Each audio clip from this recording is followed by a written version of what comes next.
भाजपाई पूरी तरीके से गुंडागर्दी पे उतर आए हैं और सदन के अंदर किसी को बोलने नहीं देते।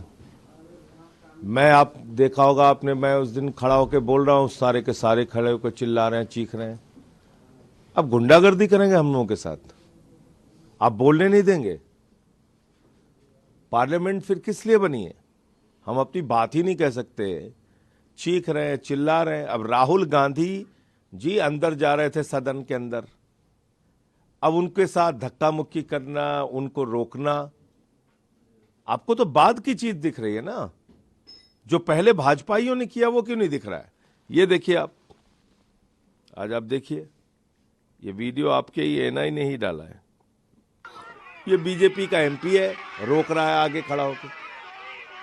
तुम गुंडागर्दी कर रहे हो वहां पे। मल्लिकार्जुन खड़गे जी इतने बड़े नेता हैं दलित समाज के, उनको आप रोक रहे हैं।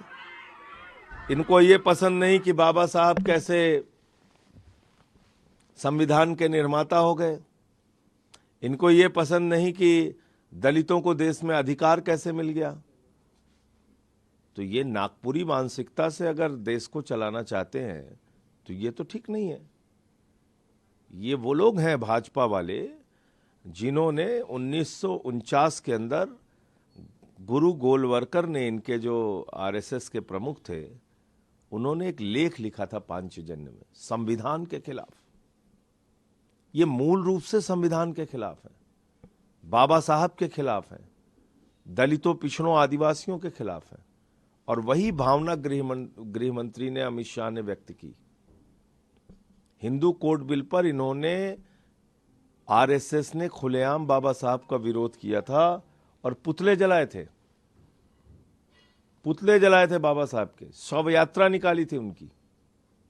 इतने बदमाश लोग हैं। कल गृह मंत्री अमित शाह ने प्रेस कॉन्फ्रेंस जो की, आप लोगों के सवाल उठाने के बाद उन्होंने कहा कि हम उस विचारधारा से हैं कि बाबा साहब का विरोध कर ही नहीं सकते, अपमान कर ही नहीं सकते। उन्होंने कहा कि मेरे बयान को तोड़ मरोड़। ये तो रिकॉर्ड है जो मैं बोल रहा हूं आपको।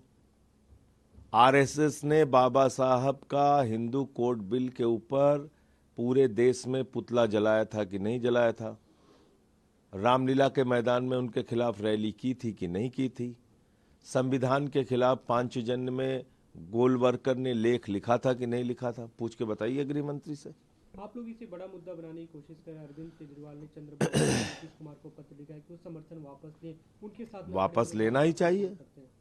अब ये तय करना पड़ेगा, चंद्रबाबू नायडू जी को, नीतीश कुमार जी को, चिराग पासवान जी को, जयंत चौधरी जी को, कि वो बाबा साहब के पक्ष में है या बाबा साहब के खिलाफ है। क्योंकि बीजेपी ने तो अपनी मानसिकता जाहिर कर दी कि वो क्या सोचते हैं। पार्टी के खिलाफ प्रोटेस्ट कर रही है कि कांग्रेस पार्टी कहती कुछ और है, करती कुछ और है, दिखाती है कि बाबा साहब। जो इतिहास के पन्नों में लिखा है उसको कोई झुठला नहीं सकता। संविधान का पहले दिन से विरोध करने वाली संस्था का नाम है आरएसएस और उससे जन्मी है बीजेपी। इन लोगों के मन में दलितों, पिछड़ों, आदिवासियों और बाबा साहब के प्रति घृणा भरी हुई है।